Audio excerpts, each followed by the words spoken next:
In this video, I'll show you how to archive Facebook page posts step by step. Archiving a post allows you to remove it from public view without permanently deleting it, so you can restore it later if needed. To get started, open the Facebook app and sign into the account that manages your Facebook page. Tap the menu icon, then switch to your page and open it. Scroll through your page until you find the post you want to archive. Tap the three-dot menu in the top right corner of the post to open more options.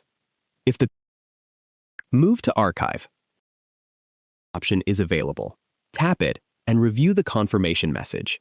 Confirm your choice, and the post will be removed from your page timeline while remaining saved in your archive.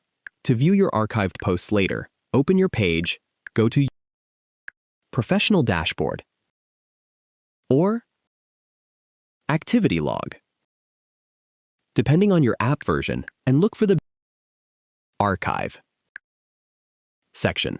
From there, you can review archived posts and restore any post back to your page whenever you want.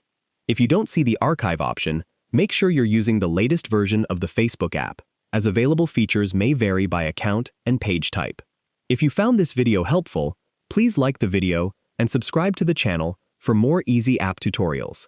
Thanks for watching.